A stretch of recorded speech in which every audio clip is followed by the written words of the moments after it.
counselors. We're super excited to all welcome you. This is a totally different format that we are also just getting comfortable with. So obviously we wish that you could be here on campus enjoying life, but we're all coming to you from our homes to yours. Maybe you guys might have your PJs on, you can grab your coffee, and look outside maybe, but we wish we could have you on campus, and hopefully we're able to do that as soon as possible. Super quickly, I'm just gonna have these other admissions counselors introduce themselves really quickly, just so that you're familiar with them throughout the event, because we'll kind of be helping host this event. So I'll throw it over to Taylor real quick. Hi guys, my name is Taylor Middleton. I'm one of the admissions counselors and also one of the presenters for this webinar today. So hi. Hello, and then Brooke, if you want to say hi. Hi everyone, my name is Brooke Bonner. I'm also an admissions counselor, and I'm going to be helping answering your questions today. Awesome. And Crystal? Hi everyone, my name is Crystal. I'm also an admissions counselor, and I'll be answering your questions on the chat as well. Awesome. Thank you guys so much. So if you see on the bottom, there is a Q&A. If you guys want to send questions throughout, we will be, Brooke and Crystal will be answering your questions live. So if it's a quick question, if it's a question that we feel like is great to be answered out loud, we are going to be doing, myself and Taylor will be answering questions, but also we have a faculty panel. So if you have a question that you'd love to ask a faculty member, maybe about classes or what that looks like, you can ask those questions, maybe write, this is for the faculty panel. And then additionally, we're having a student affairs panel. So we have people from spiritual life, and we have students that are joining us, and we have student wellness and different areas of our campus are going to be involved in that panel. So any questions you guys have about APU, please be sending those in. If you see Brooke or Crystal's name pop up, they're going to be helping answering those. But we're really excited to get those questions and kick that off. I'll quickly walk you guys through what today's going to look like. So I'm going to start us off just telling you a little bit about APU. And we're going to play some videos for you guys. Taylor is going to talk about, why APU. You got a lot of colleges to choose from. This is a stressful season. And so she'll go through the kind of why APU. I'm going to give you guys some advice on college readiness. We call it Freshman 101, maybe some freshman tips, give you a little bit information about our application. And then Taylor's going to talk about scholarships and financial aid, which is a whole topic in and of itself. And we're excited to bring that to you guys. And then after that, the second half is all going to be more of an interview format. So we're going to have a faculty panel and additionally a student affairs panel where we'll be asking your questions and interacting with faculty and student affairs. And then at the very end, we're going to, give you a couple of things that you can be doing, and there will be a link to a tour of our campus. That is a fun tour. It's a vlog tour. So we had two of our students right before our campus closed down, go around and get a quick, tour of the campus. So you guys can jump on that at the end of this event. Once again, for people who just joined, my name is Luke Irving, and I am an admissions counselor here at APU. I've been here for 3 years. So super excited to be leading you guys through this time.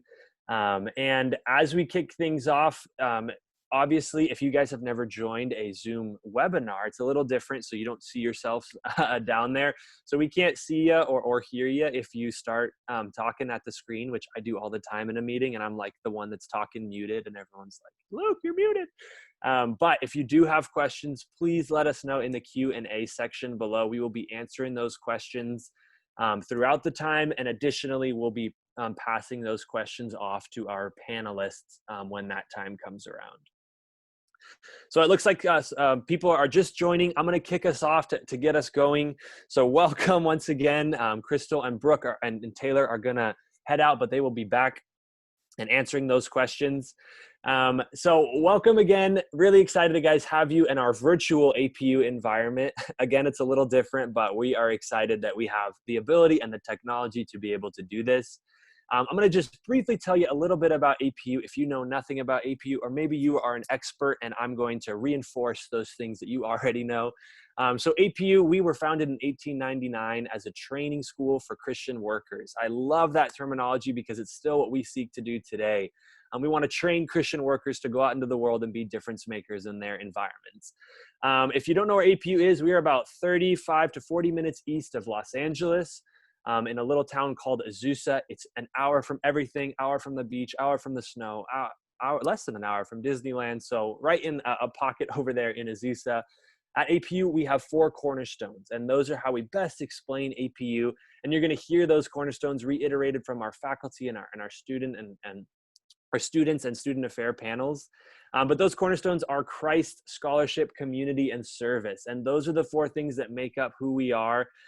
Christ at APU, what that looks like is we are a God-first university. So that is our motto, and it's the center of all that we do. You'll be have the opportunity to attend chapels and take Bible classes during your time at APU, and it's a core and center to who we are as a university.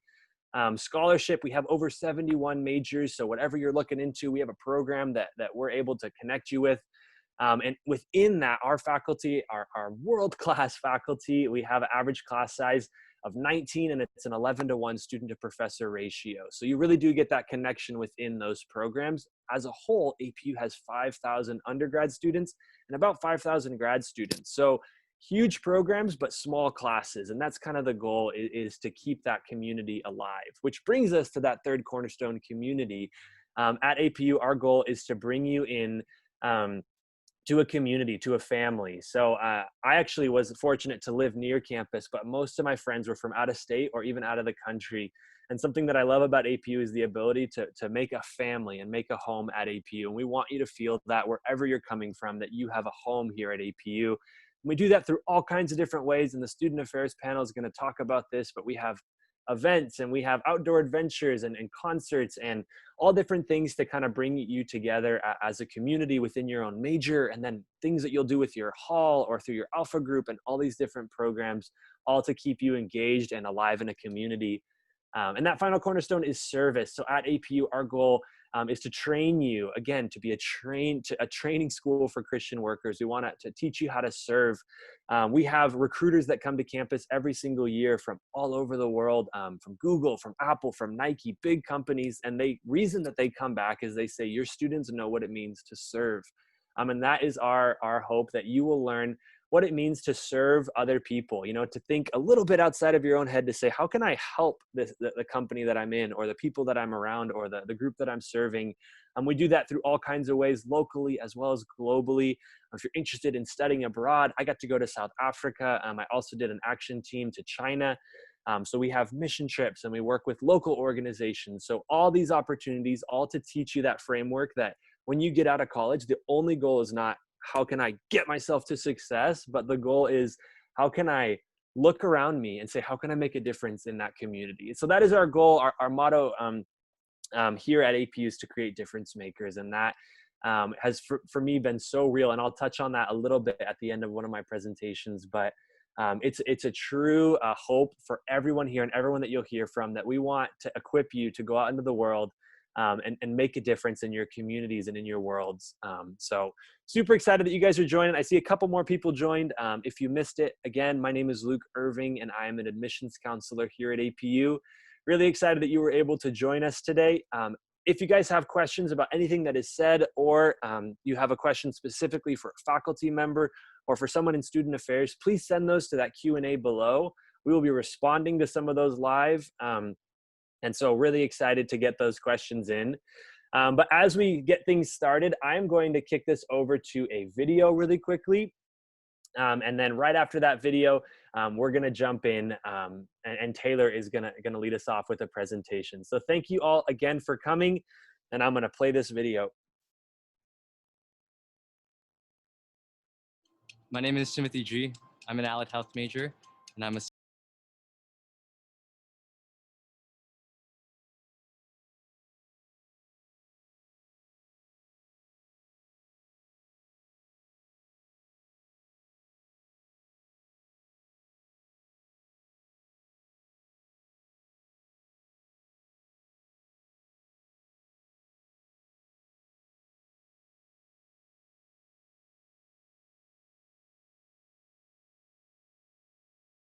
that event and that interaction that really was nonverbal, that really helped me understand how helping people or even connecting with people doesn't necessitate words. It just requires you to be present. And for me, being an allied health major on my path to becoming a PA, a physician assistant. That interaction was just an analogy for hopefully what I'll be able to do, connecting with people despite the lack of words.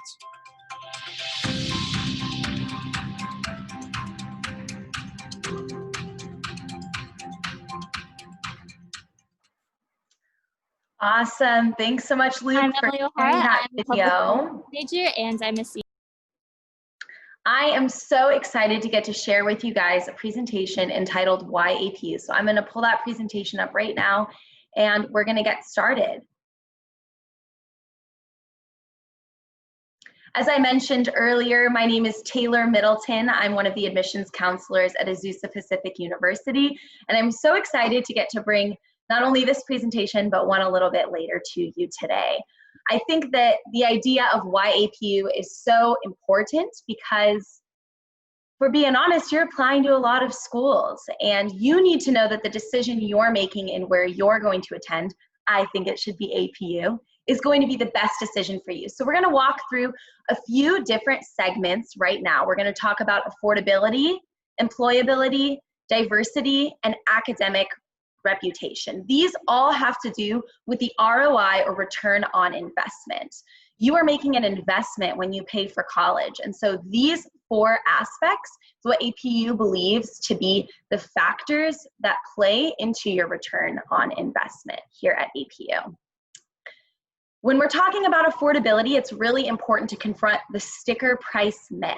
You see a school, let's say the school is $70,000. That's that sticker price, right? Well, here at APU, no matter what the sticker price you see is, you will not be paying that sticker price. And that's because 100% of APU's undergraduate students receive financial aid, which I think is amazing. I'm a big couponer. I love the deals. So I love that I get to offer financial aid to my students that are considering APU. You can see the bar across the bottom talks about this distribution of the amounts of how financial aid works for students. Next, with affordability, we're talking about our scholarships. So APU's true cost of attendance is lower than its competitive schools. And that, if you can see in the graph on the right, has to do with the national average being right around 32,000 and APU's being right around 27,000. This is in regards to private colleges. True cost, once again, is different than that sticker price. It's the cost after the scholarships and financial aid, the average amount that students would receive. APU scholarships are actually one of the highest among private schools in California. They can range anywhere from $7,000 to $21,000, not including our trustees' full tuition scholarship program that we have. Aside from the 100% of financial aid the 100% of students that receive financial aid, on top of that, another 52.6% of incoming students receive the APU grant. I'll get into grants a little bit later, but just know that the APU grant is meant for need-based aid for students that fill out the FAFSA. So another 52% receive aid on top of their scholarships. And students at APU will graduate with less student loans than the national average, as you can see here on our graph. All in all, not only affordability of cost, but affordability in the value of that degree. We need to look at our graduation and our retention rates. Retention rates are students that we keep through their freshman year. So at APU, 85% of students continue on through their freshman year, and the national average is only 61%. In regards to graduation rates, APU's is 68%, whereas the Cal States are only 57%. When we look at employability after that graduation that I was just speaking about, the class of 2019, 86% of students found work or were choosing to continue their education through a master's degree, a PhD program. 86%. As someone that's a recent-ish college grad, I graduated in 2019. I know after I graduated from college, it's overwhelming thinking about, am I going to be employed? And so being able to have that belief, looking at these numbers going, you know, I'm confident that I'm going to be able to be working soon after graduation. It's very important because when you're on campus, you're actually able to gain work experience from one of our 2,000 jobs on campus, whether that's working in our Starbucks like our lovely person here in the picture, or maybe if you receive a call from students during this year at APU, those students are doing work experience. When I was in college, I worked in admissions and I studied religion. So I'm obviously not necessarily working in a religious field right now, but I am working in an admissions field, and that's because of the job that I worked in college. I really fell in love with admissions.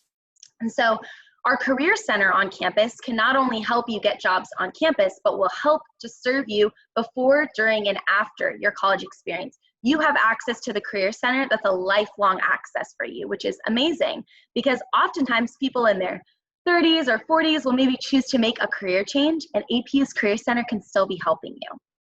APU alumni earn an average salary of $51,100 in their early career. So what that means is that if you look at the graph on the right, at around 6 years, the average APU alumni is going to be earning around $51,000. And around the 2-year mark, an average APU alumni is going to be earning around $42,000. And you can see that national average right below. I don't know about you, I definitely would rather have that 42,000 than the 26,000, but I just think this is an amazing graph to show the difference between APU and other institutions. On average, APU alumni, as you could see here, would earn more over their lifetime than in our competitor schools. Next, I want to transition to talking about diversity and access on campus. When APU says we are a diverse community, that means so many different things. APU represents students from over 48 countries. We also are a Hispanic serving institution. And finally, we are a spiritually diverse institution. We actually represent over 55 different denominations at APU. At APU, we have around 30% of our undergraduate students are first-generation college students. APU sees first generation as students that their parents have not received a bachelor's degree from college. Our first-gen students have access to some amazing programs through our Gen 1 office here on campus, and I'd encourage you to get in contact with them if you are interested in pursuing APU and learning more about those opportunities. Next, APU is a yellow ribbon and a military-friendly school. We have Army ROTC on campus, and we have a partnership with Air Force ROTC. APU is among the top 20 colleges for veterans in California. Finally, we have our Academic Success Center, which houses our Office of Accessibility and Disability Resources. However you need to be served to help you in your abilities, APU is here to help you do that. Next, our academic reputation. APU definitely takes the cake with some of these. We have an 80% acceptance rate into graduate studies and medical schools. So we have a pretty big pre-med population here at APU. So that number is what our pre-med students love to see. Next, our nursing program ranks top 10 in the nation. It's a direct entry nursing program. I'm sure a lot of you here today are interested in our nursing program, and I can see why. Next, we have our Bfa Acting Program. We actually have a student we're going to hear from later who's a part of our Acting for the Screen and Stage program, and that ranks in the top 30 in the nation. Our domestic accounting students, 93% of them receive job offers before they even graduate from college. And our music school is of the top 10 best in the state of California. The academic reputation here at APU is phenomenal. Additionally, we're ranked as an R2 doctoral university by the Carnegie Foundation. If you are interested in research, I highly consider you thinking about coming to APU to pursue that. We've received the community engagement classification from the Carnegie Foundation. As Luke was talking about earlier, APU strives to involve its students in its community, and you can see that through this classification. Finally, we are ranked in the top 3 of hidden gem universities within California by the College Gazette. I definitely think APU is a hidden gem. I definitely agree with the College Gazette, but is APU really worth the investment? APU is going to provide you access to scholarships, which I'll get into more later, connections, being able to have alumni, staff that are going to help you get where you want to get in life, learning, being able to work with our quality staff and professors here on campus, And finally, success, because who doesn't want to cross that stage after 4 years in college to graduate? That being said, that's why I think why APU. I hope that gave you some good perspective. Here's our contact information. If you have any questions about any of the specific programs that I spoke of, feel free to send an email to ugadmissions@apu.edu and we'll put you in contact with who will best serve you. Next, I'm going to play a quick little video before we hand it off to Luke.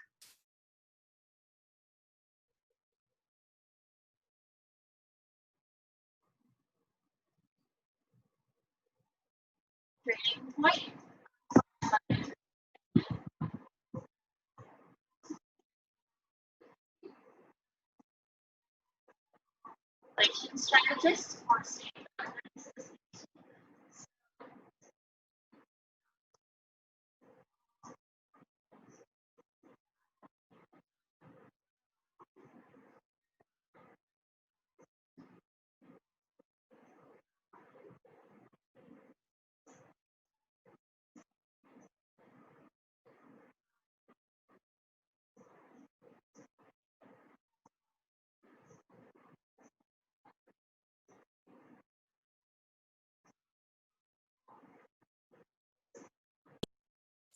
All right. Well, Taylor, looks like there are some tech issues with this video, which is totally fine. So we're just going to move on. Sorry about that, everyone.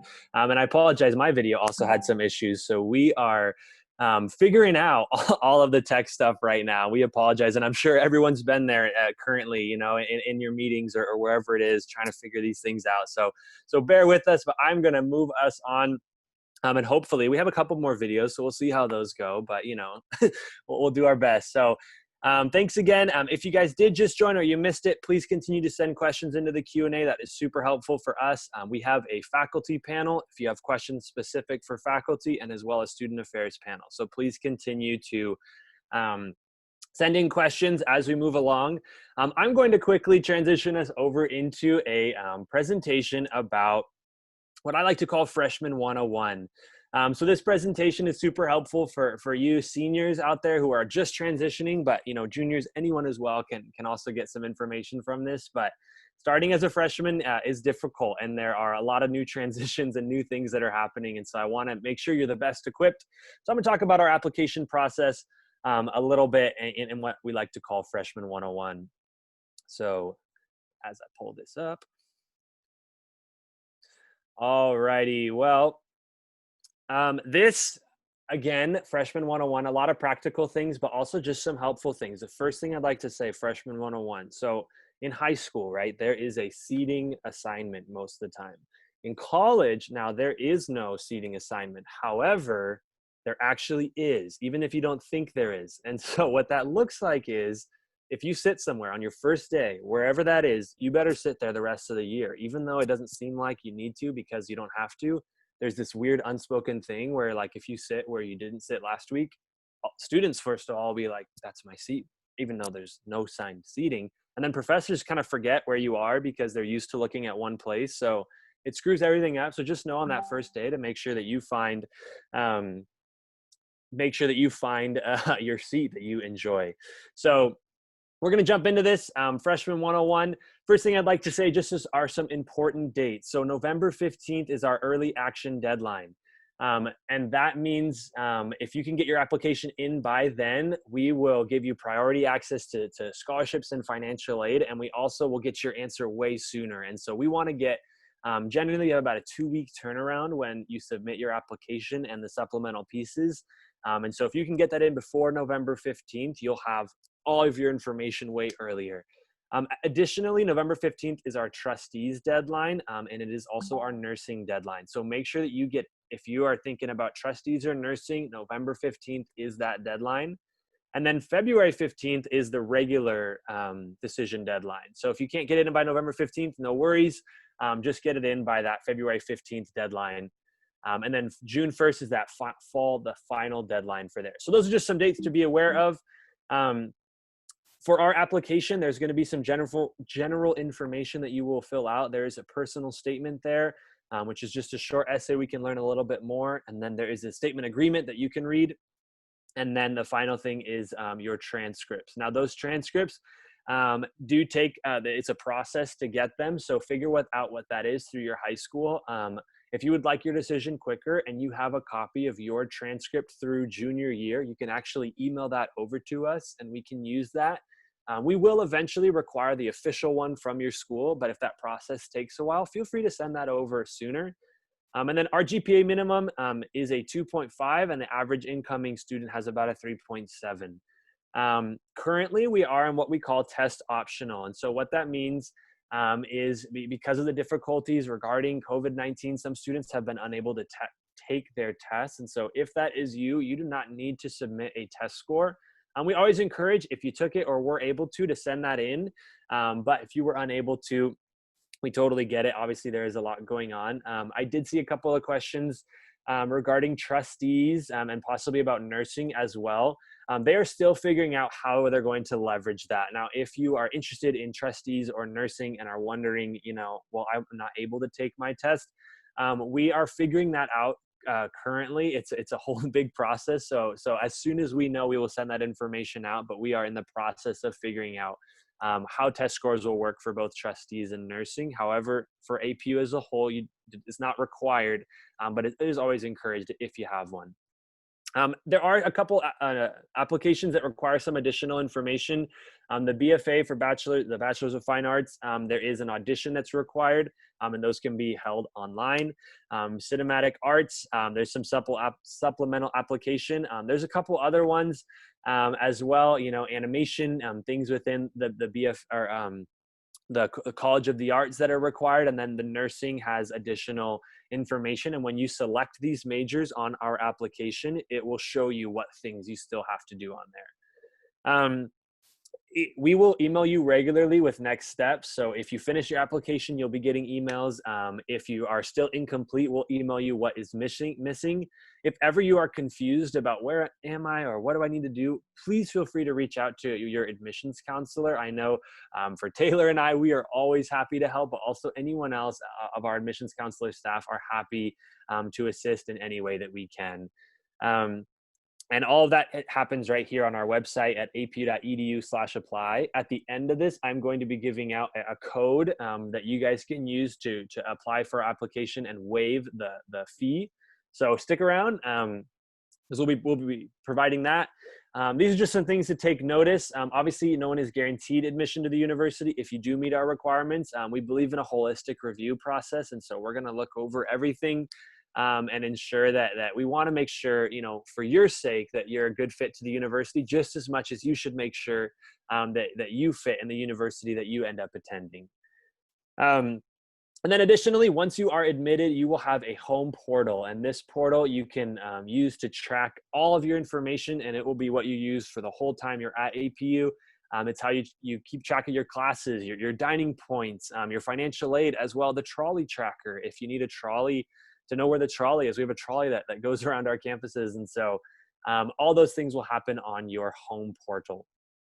And then once you are admitted, May 1st, I know that seems like forever away, but I promise, especially for you seniors, that date is going to come really, really quickly. And so that $300 deposit is due before May 1st. And that will secure your spot at APU. It will make sure that you have housing. And then right after that, you'll fill out that housing form and then register for our summer orientations, where we will help you plan your classes and walk you through all that. So I wanted to give you a very broad overview, so just so you're aware of the things that are coming. And then finally, this last picture here, this is our Candela service. And this is a really special time for us here at APU. And I like to just throw this in at the end, because for you students who are nervous or scared about going to college, I remember this service. I was a freshman. I was standing somewhere on the right side over there. And I remember it's, your parents are there with you, and it's like the last time you're going to be there, and they're going to head out, and you just moved into your dorm, and, there's a lot of unknowns. And I remember our president stood up in the middle and said, our goal is to light up this whole field, and I'm going to start by lighting this one candle. And I remember thinking, I don't even know where my dorm is from here. I don't know where I'm going. I don't know what my job is going to be. I think I'm in the wrong major. Going through all these things, and I felt like I can't make a difference. I can't be a difference maker when I can't even figure out myself. But when I got my candle lit, I realized my only job was to turn around and look at the few people around me who were in the dark. And you know, maybe I can't light up this entire field, but what I can do is find the few people who are in my life who I can light their candle. And in doing that, we're able to create this ripple that eventually, when everyone lifted their candles, we lit up this whole field and made an incredible difference to the darkness that was there. And so as an encouragement to you guys, you know, we want you to be difference makers, but to recognize that you're entering into a community where your job is just to make a difference in the few people around you. And in doing that, you're going to be able to do incredible things through what God is doing in your life. So we're really excited for you. This is an event that actually happens at the very beginning, that you will do right when you get to APU, but it also happens right before graduation. And I remember the experiences were totally different because my friends and I, at graduation night, you know, we're all lifting our candles and we're weeping. We're going to make a difference. And it was this awesome moment that we went through, and we are so excited to get to bring you guys into this event as well. Well, super excited. Just in regards to all of the fun tech things that we have going on, we are going to not do the videos, but we will send you those videos if you guys would like to watch them later on your own perfectly technological savvy computers. But I'm going to hand it back to Taylor, and then we're going to continue to move on with this event. Awesome. I am so excited to get to share this presentation with you guys today. I may not be the most tech savvy person out there, but I'd like to think I know a pretty good amount about financial aid, scholarships, and paying for college. So I'm going to share this presentation with you guys today. Paying for college. I want everybody, even though I can't see you, everybody in the webinar, we're going to take a deep breath together. I know that this can be arguably one of the most stressful parts of college. I know it was for me. Imagine having a twin sister. Parents are both trying to figure out how they're going to send twins to college at the same time. But it's going to be okay. We're going to be here to help you out, and hopefully this gives you a little bit more context. So we talked earlier about education being an investment, talking about employability. APU, we kind of were able to get into this concept of APU's employability and its long-term degree worth. You can see here from, according to College Factual, an APU degree is actually worth $1.3 million over the course of 30 years. Affordability factors. These are really important questions for you to ask yourself at all schools. If you're meeting one-on-one with an admissions counselor, ask them about on-campus jobs, internship opportunities. Sometimes these are paid, sometimes they're not, but regardless, they're building that resume. The average graduation time and the average salary for new grads, which we got into in the last presentation I did for you guys. So this affordability myth buster actually breaks down the percentage of students that are in each income bracket. And all of those students receive some type of aid. We talked about earlier that 100% of students receive some type of aid. Now, this is the confusing part, I think, when it comes to this idea of need analysis, because maybe you hear a college say to you, oh, but you know, you don't demonstrate enough need. And you're sitting over here being like, yeah, I definitely need your money, hand it over, people. And so I want to get into a little bit about how that makes sense. So essentially, to the extent, you can read here, to the extent that they are able to pay, parents have the primary responsibility to pay for their dependent children's education. And so students also have a responsibility to contribute to those educational costs. So the family's ability to pay has to be evaluated in an equitable and consistent manner. The way that we determine that is through three different abbreviations. The first is the FAFSA. This is the Free Application for Federal Student Aid. Let me tell you right now, if you log into something and it tries to charge you to fill this out, it is not the FAFSA, because in the name, it is called the Free Application for Federal Student Aid. And so when you go into there, you will input your tax information, and there's actually a really easy button to help you do it a lot faster versus when I was starting as a freshman in college. Oh my gosh, the tears sitting at the laptop with my mom and dad, endless tears. But it's a lot easier for you guys now, and this FAFSA is gonna help you, help the government estimate, your estimated family contribution, or your EFC. That word will be thrown around a lot. Essentially, that is going to be a score, not a number, not a dollar amount, but a score, and that stays the same across colleges. Common misconceptions could be that if you have an EFC of $30,000, that's a dollar amount. It's not. It's your EFC is 30,000. It's a score. It's a number. Next, we have our cost of attendance. So those are all of the things that can add up to make the total cost of attendance, or that sticker price that we talked about. And you can see those here. And this is going to vary between colleges. And the need is the difference between your EFC and your cost of attendance. You can see right here, here's a visual. All my visual learners got a nice little chart for you here. We have our cost of attendance, we have our EFC, and that creates the need. Some sources of aid: federal, state, institutional, and outside aid. I'm going to get into those a little bit more in depth throughout this, but those are the four I'm going to be talking about. With our sticker price and our true cost, if you remember, our sticker price is all of those things added up together, and the true cost is when you take out the scholarships and the financial aid that you're going to receive. That is what your true cost ends up being. So you can see with our nice little arrow here and our little crane. So we talked about earlier, these are some of the things that the sticker price is going to include.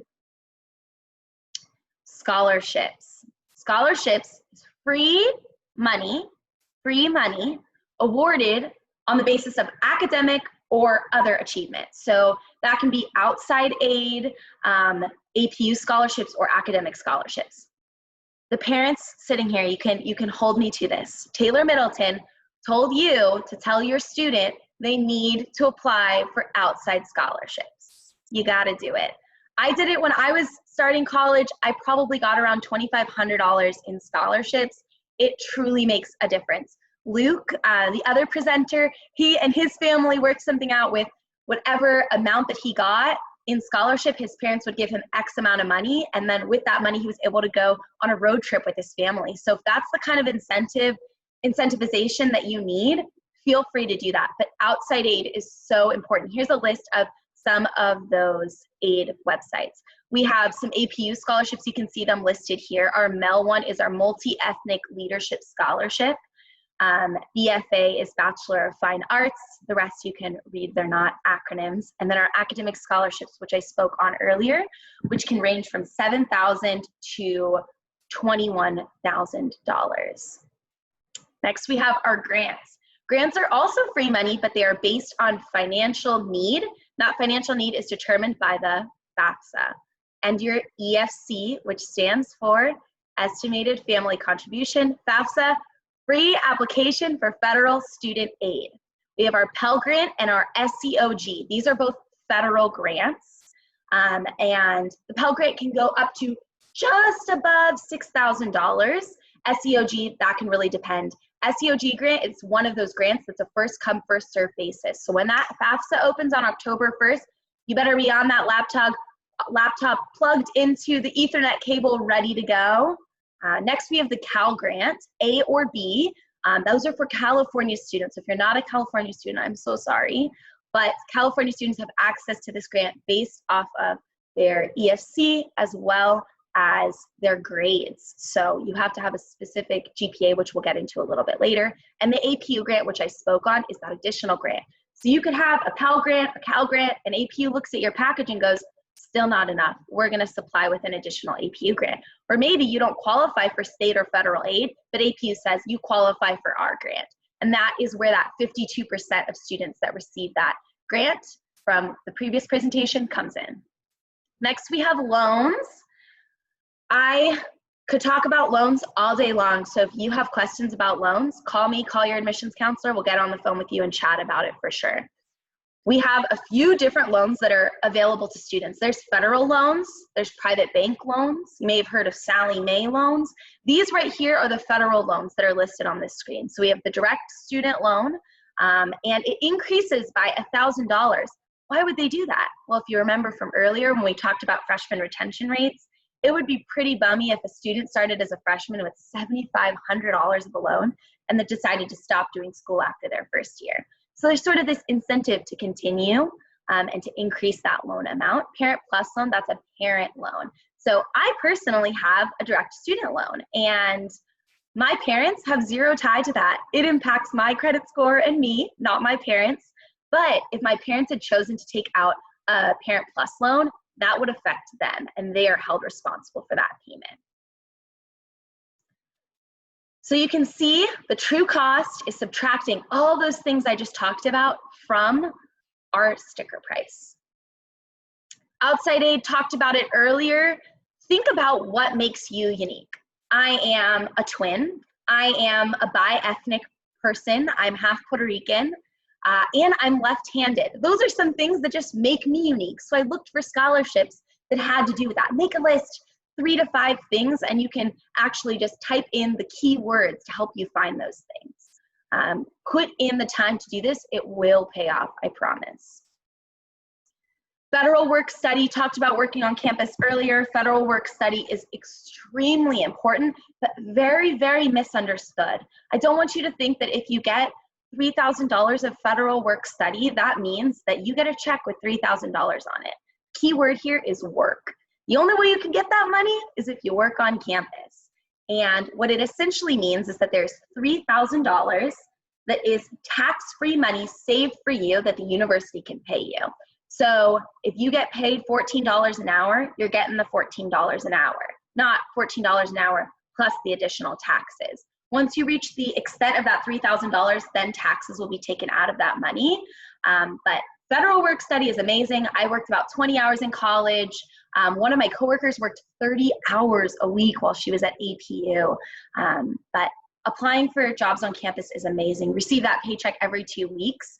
For me, when I was in college, it went to paying for my grocery bill, paying for gas on my car, things like that. So it also could go to paying utilities, your rent, based off of how you're planning to pay for college. Here is a list of our academic scholarships. These scholarships are actually in the process of being reevaluated on the amounts, but for the better. It's gonna be better amounts. We have from the President's Scholarship all the way down to the Mary Hill Award. This is what I was talking about earlier, that $7,000 to $21,000. This is what I was indicating. And this is gonna be based off of a GPA structure, not a test-based structure. Before it was GPA and test scores. We're reformulating it so that it's just gonna be on GPA because the majority of the testing sites in the state of California are closed for SAT or ACT. Next is that Trustee Scholarship Luke mentioned earlier. We have 40 finalists that are chosen and 8 that receive 4-year full tuition awards. If you are high achieving students, please apply for this. Please, even if you think you're not gonna get it, just apply. What is the harm? Have the confidence in yourself. Believe in yourself. Don't say, oh, I only have a 3.9. Say, I got a 3.9. I'm gonna apply for trustees. So that you can indicate on your application that Luke was talking about earlier, and then the application is really smart and it'll just give you the different things that you need, whether that be your letters of recommendation or your essay, things like that. Timeline, October 1st, remember, October 1st, 8 a.m., plugged into the Ethernet, ready to go with the FAFSA, the free application for federal student aid. It goes off of prior year. So this is going to go off of your tax year from 2019. So we're coming into the fall term for 2021. You guys will be our 2021 students, most likely. So you're gonna go off of the tax information from 2019, prior year. December is when financial aid offers start being created for students who have submitted both early action, which if you remember from Luke's presentation, November 15th, and those students that have filled out their FAFSA. So that's another reason why it's super important to get that in.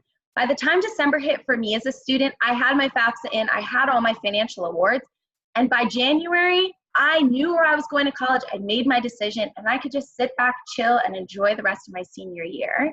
My twin sister, on the other hand, she was a bit of a more stressful person in the family. She waited until the very last second to make a choice, but she made that choice, and she was grateful that she had submitted her FAFSA early enough so that she could spend all of the spring thinking about what kind of financial decision did she want to make.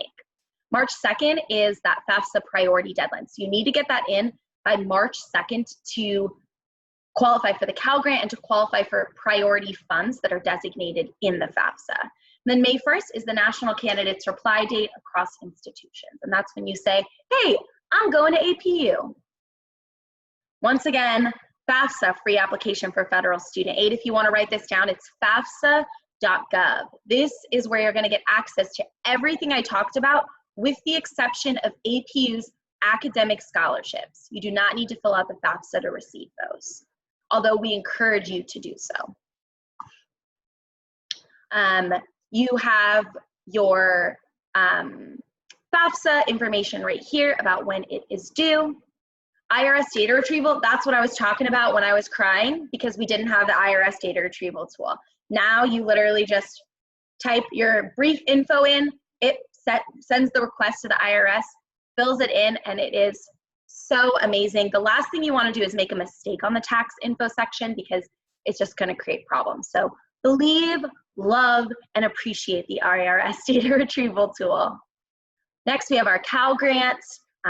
This is once again for California state residents only. Your counselors at school should know about the GPA verification form, but it's always good to check with them in about February, make sure that they're sending that stuff along for you. If you want more information, CSAC is in charge of the Cal Grant, and they can give you more information from their website.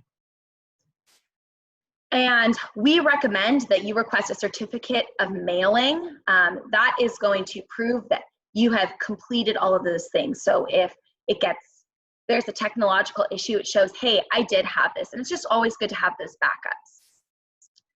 Please read instructions. Please read instructions. Read them before you even start. Pay attention to the dates. Make sure to distinguish between student and parent information. And make sure to take your time. Be patient. Have at least a cup of coffee down. I don't want you still rubbing the sleep out of your eyes when you're ready to work on this. You got to be ready, alert, bellies full, water bottles ready to go, to really focus in on how to be successful here. Here are some of the tips and tricks about timeline. If anyone wants to take a picture of this, kind of went over this a little bit earlier. These are two different ways that you can estimate your eligibility if you're like dying to know before you even submit things, how much you're going to receive through the FAFSA, since that doesn't open until October 1st. There's a couple of different options you can do for that. Special circumstances. If you have a special circumstance, reach out to your admissions counselor, whether at APU or another institution, whether that be a change in employment status. In light of COVID-19, there's a lot of that. So please know that there are policies in place for institutions to evaluate those things to help you. You can see the list of the special circumstances here. So if you feel you have a special circumstance, reach out to an admissions counselor for sure. Some helpful hints. I just want to say beware of scams. I know I said it already. It's called the free application for federal student aid. Just be aware of what you're doing. It's involving your social security number. So be cautious and take your time, as I've said so many times. Also ask questions. I love getting questions because I want to help you make the right choice, and I want to help you take the right steps so that you're not caught up in mistakes and things like that. So reach out, ask questions to your counselors, and they'll do their best to assist you. Important deadlines, snap a picture of this. Luke went over them earlier. I think that they are still very important. November 15th, early action deadline at APU, as well as our trustees and our nursing majors deadline. That being said, here's our contact information. Before I finish up, we're all going to do one more breath together via webinar. Ready? You got this. Paying for college is not going to destroy you, I promise. Reach out, email us. We want to work with you, and we want to help make this process as seamless and painless as possible. Thank you so much. Awesome. Well, thank you so much, Taylor. I know that is awesome information. Really quickly, just wanted to emphasize a couple of things. First of all, our GPA is always weighted. So it's a weighted GPA. If you don't know what your weighted GPA versus unweighted, when you submit your transcript, we will calculate that for you. So just know that we are looking for weighted GPAs. And in the midst of all this, please feel free to reach out to your admissions counselor. When you start applying, you will get contacted by your admissions counselor. If you don't know who that is, you can always just email our regular admissions email and we will connect you with them. They're the people, we are the people who are going to help through this whole process. So if you have questions or you want to go over financial aid or you don't know where to send something, you can always email and send those things over to your admissions counselor, and we're happy to help. So at this time, we are going to now transition more into this Q&A and panel format. I am going to do my best to play another video, and hopefully this one works, so just bear with us, and we'll hope that this one works. But before I do, just wanted to quickly talk about this first panel is going to be faculty. So 2 of our faculty members, and I will introduce them. But we have over 71 majors here at APU. We are a research-heavy university, and so really excited for you guys to get to hear from our faculty. So if you have any of those questions during this video right now, you can feel free to send those out, and we're going to jump into those right after this video. So hopefully this one will work.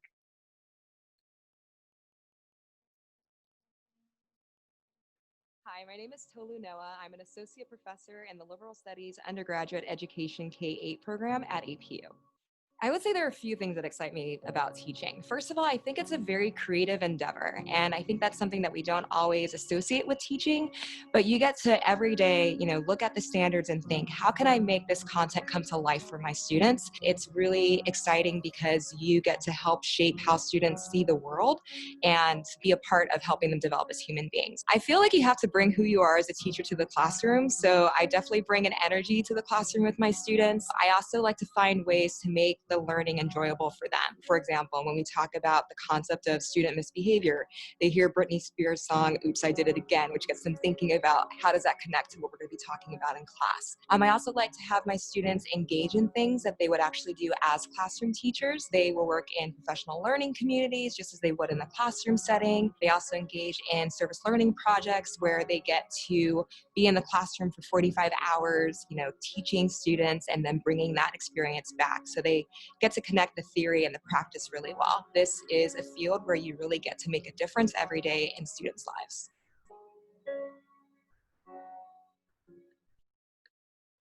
Awesome. Well, we did it. We were able to play a video. So I'm going to welcome both of our faculty members right now. First of all, over here we have Dr. Catherine Eklund. She is a professor and chair in the Department of Psychology. So welcome, Dr. Eklund. Thank you. Welcome. And also we have Dr. John Simons. He is a professor of music. He is the Associate Dean of the College of the Arts on the graduate and professional side. And additionally, he is the interim chair of our Department of Music Studies. So welcome, Dr. Simons. Oh, he's muted. Oh, we're there. It's good to be There we go. No problem. Well, really quickly, the first question I'm going to throw out is, what are some distinctive features that APU offers to its students in the classroom? And if you guys both want to answer that, that'd be great. All right, I'll go first.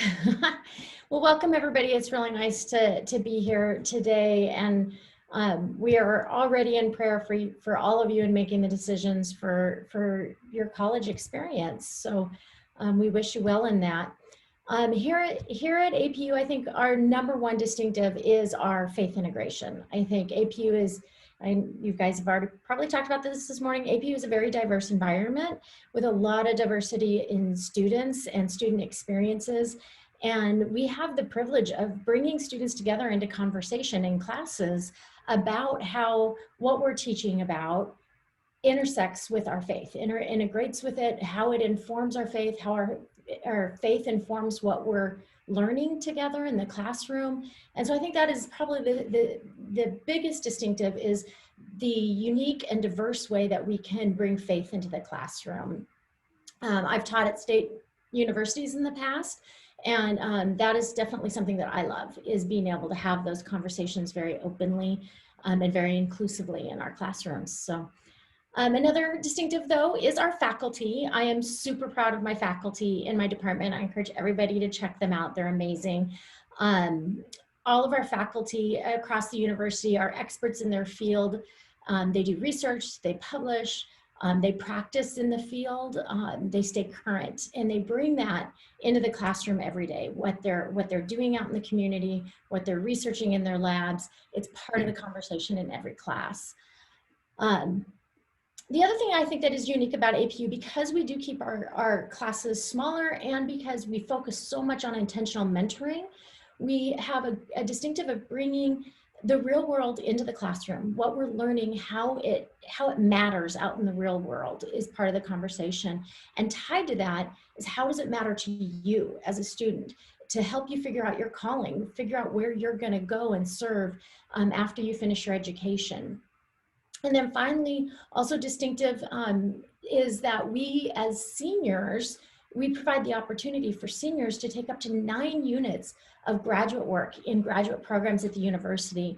And our students use this to launch into the graduate program that they know they want to do and get basically 9 units of graduate education for free, because they're taking it to double count towards their bachelor's degree, and it also starts their master's degree transcript. And then others are using it to try out different graduate programs. So they'll take 3 units of org psych and 3 units of counseling psych and 3 units of research psych and to figure out what grad program they want to go into, and so that they're clear about their calling and their next steps. So that's a pretty unique distinctive of APU as well. Well, good morning, everybody. My name is John Simons. I'm a professor of music, and thank you, Luke, for the introduction, and Dr. Eklund, thank you for saying that about the distinctives of our school. And if you hear a beagle in the background, just show some grace right now, because beagles are very verbal and it's time for the morning walk. So please excuse that. I do love it. You know, not only it's who you will work with when you come to APU, you're going to work with top tier people. Our faculty are amazing. And that's not something, those are just not empty words about words. Our faculty are amazing, and they are industry connected, and they walk right alongside with you. But just to add on what Dr. Eklund said, one of the things that I think you're going to love about being at APU is who you work with, not only your professors, but the person sitting next to you in every class. Students that I have and that I work with, they are actively engaged not only in what their studies are, not only in their community outside of church, outside of school, in churches and other organizations. They're actively involved in the industry. We have students right now working on film projects, students right now working on studio projects, students right now working on animation projects, and the list just goes down the line in each of our majors and each of our areas. So not only great faculty, not only a great place, but you're going to be sitting next to people who you're going to make lifelong friends with and industry connections that will last your lifetime. Awesome. Thanks so much.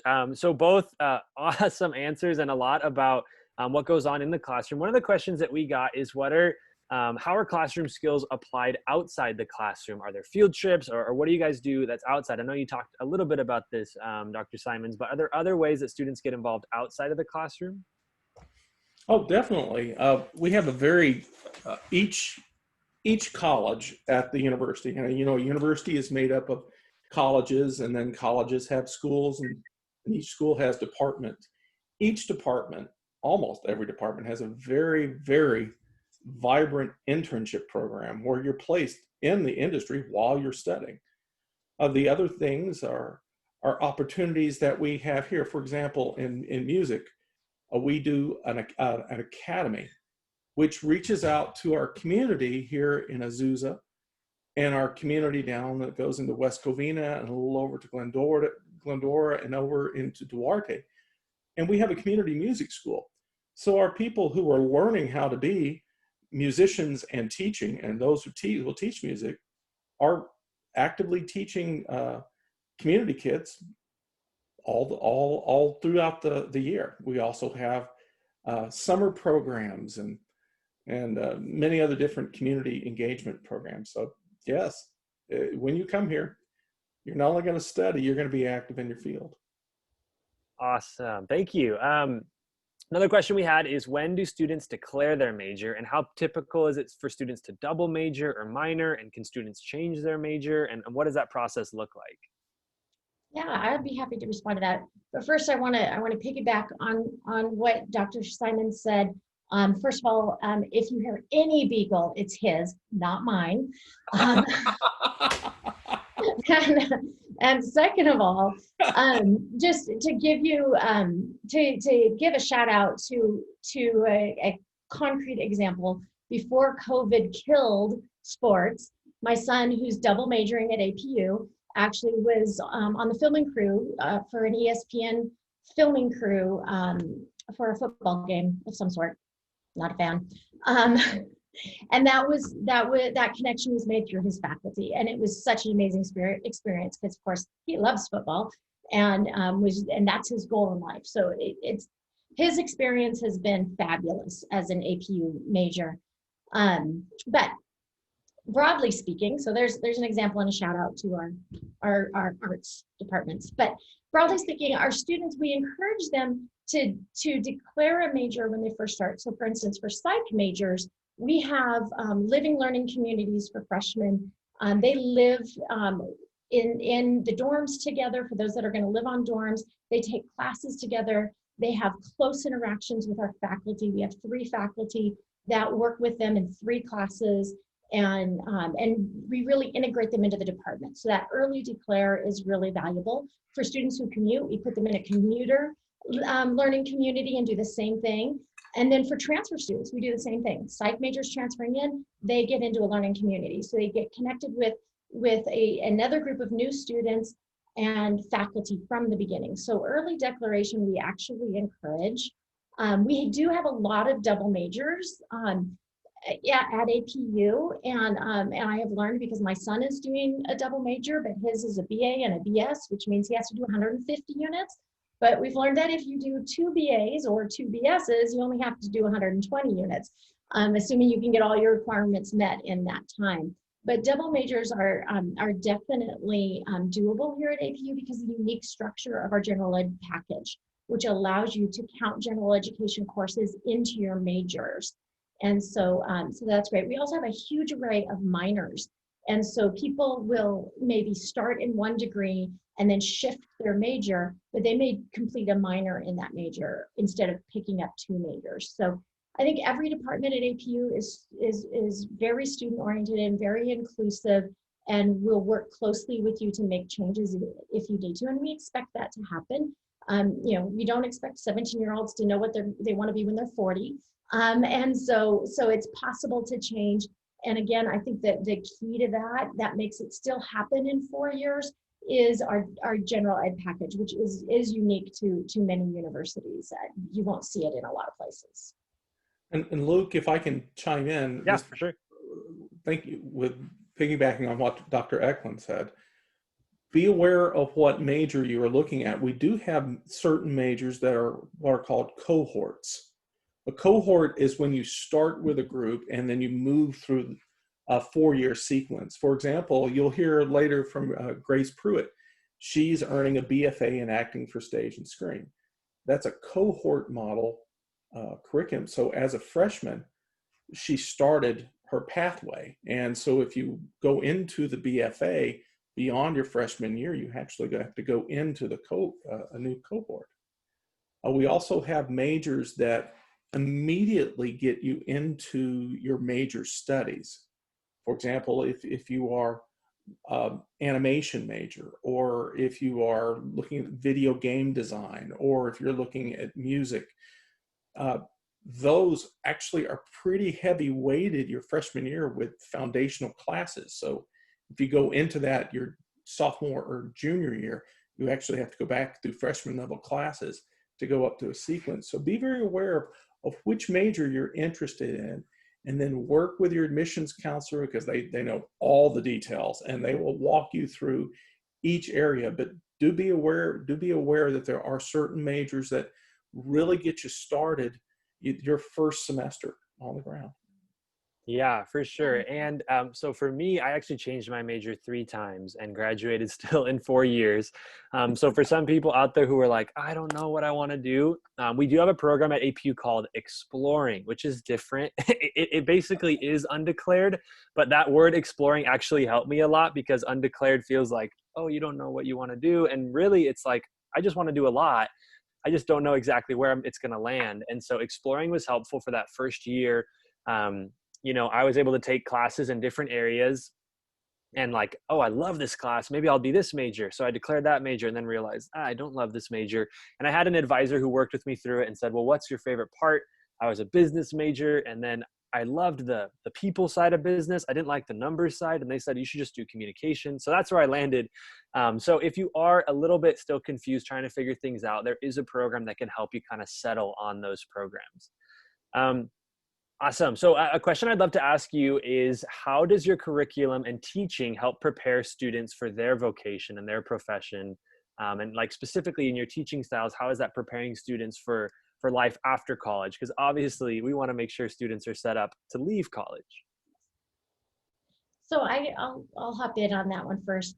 Most majors at APU require an internship experience. And so, and most majors have classes that have that service learning component where you're out in the field during classes.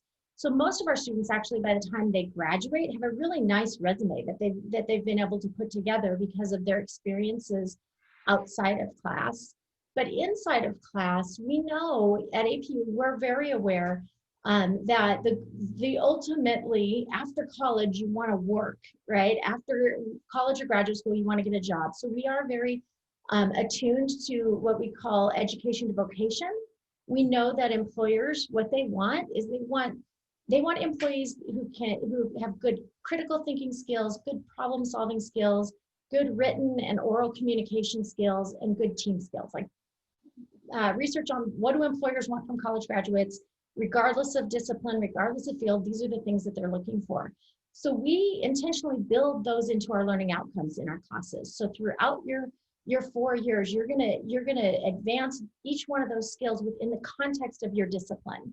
And so in psychology, we hope that by getting a bachelor's degree in psychology, we help you develop a passion for psychology and a career and calling that is launched out of that study from psychology. But we expect every one of our students, whether or not they leave loving psychology or not, to leave with those skills, those critical skills that have been identified by employers that they need for success in the field. Also for grad school, like we want to make sure our students go from undergrad to grad and are at the top of their classes in grad school. So critical thinking, problem solving, written and oral communication, team-based skills are all woven into all of our classes. So, you can go anywhere. So psych students, some go into psychology graduate careers and psychology professions, but many go into things like nursing or law enforcement or education or ministry or business. And the skills that they develop as they're studying the science of psychology prepares them for success in any of those disciplines. Well, and just to continue on that thought, a part of my job, and one of the reasons I love what I do, is I get to design degrees and get to design what will happen in the classrooms and work with professors with their syllabus, with what happens on the day-to-day level. And one of the things that I enjoy about this is when we create our degrees, we think about employability. What you're going to learn has real world applications. Next is sustainability. Not only while you're going through it so you'll be able to do it well, but beyond. So when you finish it, you're going to be prepared for immediately going into the field you're studying, or as Dr. Eklund put, going on to graduate schools, because many of your fields will require a graduate degree for you to advance to the highest levels in your field. And then connectivity. So employability, sustainability, and then connectivity. And this is where those beautiful internships, the industry connections are. I know in my particular discipline, I'm a conductor by trade. Just this last year, even in our unusual circumstance with everyone going toward remote learning as we go through this unprecedented pandemic, my conducting students, they've met the conductor of the LA Masterworks Chorale. They've seen Dudamel rehearse and conduct the LA Phil.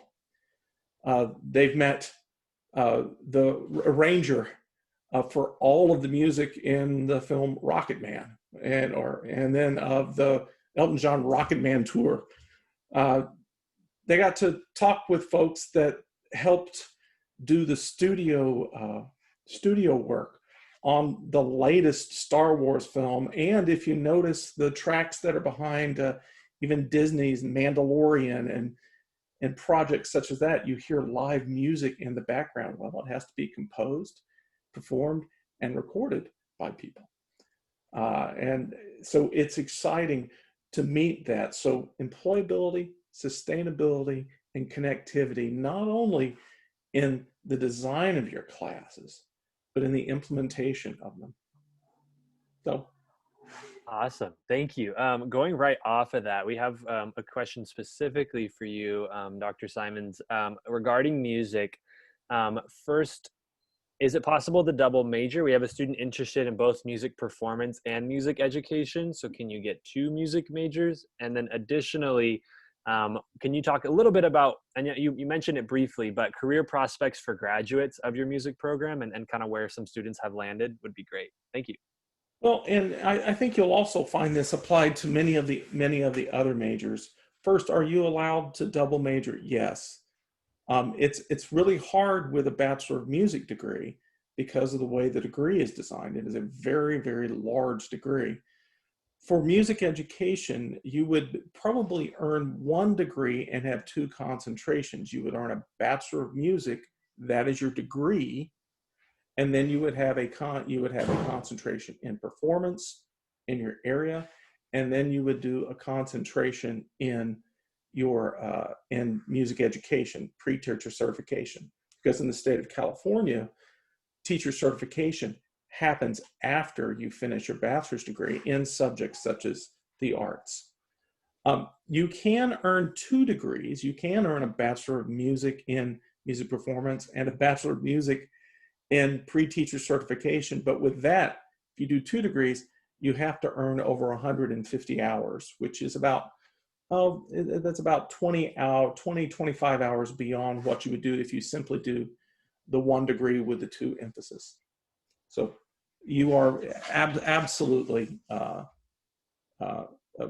you have the option of doing that. The other areas is just as most areas, we also offer a Bachelor of Arts degree, which is really designed if you want to do a music degree plus something outside of the music discipline. And so it depends on where you are and what you want to do. And you're welcome to connect with me after this for any other questions about the double major, and I'll be happy to answer that in a bit more detail. The other thing, as far as graduate placement of our music students, and I think it holds true with what you heard in the other presentation. It's a top music school. It's a top theater school. It's a top design school. It's a top communication school. It's top art, a top cinematic arts.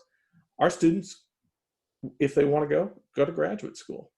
And right now, even with this last graduate class, I've got undergraduates who are now performance majors at Eastman. I've got one at Juilliard. I've got a couple at Cincinnati Conservatory. I think one went to Florida State. One went to University of Colorado, University of Arizona. We've got them at USC. So when you finish, grad school is an option there for you. And yes, you're fully prepared for that. And also, I hope you consider doing graduate school at APU because our APU grad students are highly successful and continue to be. That's awesome. See, if you stick around, it's great. Thank you guys so much. Another question is, what does it mean for you guys to integrate your faith into your work and what you teach? And how does that work as a teacher? What's that like in the classroom, and what does it feel like? I can go first. Well, psychology is an easy one. Psychology is the study of humanity, and Christianity is all about God's love for humanity. So the integration of those two is natural. The intersection between them is very broad. In our classes, whether we're studying the complexity of God's creation of the human brain, or we're learning to understand how humans grow from what we call womb to tomb, psychology is full of observations of the amazing creative power that God has and God exemplifies in the world. The study of psychology helps students understand people better. It also helps them appreciate God more. So as an example, in my area of research, which is culture and diversity, and my area of practice, which is clinical psychology, Scripture contributes a great amount of insight in terms of goals, priorities, and understanding of problems that psychology alone does not fully provide. So when I'm able to bring Scripture and psychology together for students in the classroom, they get a more complex and more holistic understanding of people and communities than either one provides. So then when our students are looking at challenges, individual or community challenges or anything between, organizational challenges, when we go into the world to look at how to help improve situations, how to help solve problems, we have a more complex, more holistic way of understanding what the needs are and how to meet them. And so faith integration is really at the foundation of all of our courses, because we really do believe that Christianity, the Christian faith, and in particular Scripture, really complements psychology in a beautiful way. Well, and I think for me, it comes from the foundation. We are all created in the image of God, period. There are no commas after that. And God loves you. And there are no qualifications to that. And I think you'll find that posture in my classroom. You'll find that posture in your classes at APU. The beginning place for faith integration is that in the beginning God, and that you are wonderfully and beautifully created. And that in the example of Bezalel that you find in Exodus, that you were called by name. And you're given knowledge and wisdom and skill and craftsmanship. And just like Bezalel, God has called Aholiab, helpers around you. And those are the peers and the professors you'll work with. So the first step for faith integration for me is simply that. We are called and we are brought together by God. And then you'll find it in actions built off that philosophy. In my specific discipline, which is conducting, you'll find that through what we do, not only what we say and how we interact in class, and the foundation of our art being a part of a vocational call from God to be God's artists. You'll find that in our actions. I'll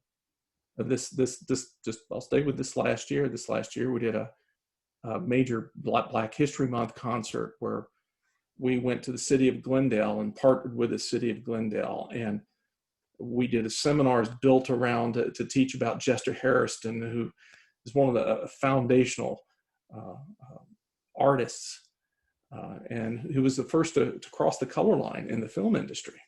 We learned about Jesse Norman, a pioneer in the opera industry, and we learned about Billie Holiday and her story and her song. And so you'll find that in the practical expression in your class. So faith integration, it's just not words at APU. It is embedded in our culture, it's embedded in our classrooms, and it's embedded in your professors, because outside of class, you'll find they'll talk to you, they'll listen to you, and they are walking alongside with you on this journey that God has called you into being, because in all things, Jesus is Lord. Awesome. Thank you so much. That was incredible. And that is a small taste of what you get to experience, in class. At APU, and I mentioned this earlier, but our class sizes are small. And that for me made these lessons and these things that I learned through at APU really real, because you're not sitting in a lecture hall of 1,000 other students, but you're sitting sometimes in a circle, sometimes outside, in a small group, and you're able to get this kind of one-on-one connection with your professor. And that's something that we seek. Well, really, really quickly, we're just going to ask one quick one if you guys could both answer. We're running out of time here, but if you have just one tip that you would give parents as they prepare their students for themselves for college, as you guys, or Dr. Eklund, as you mentioned, having kids here, but for any parents listening, if you had one tip to give a parent as they prepare for college, that'd be really helpful. Well, I have 4 children.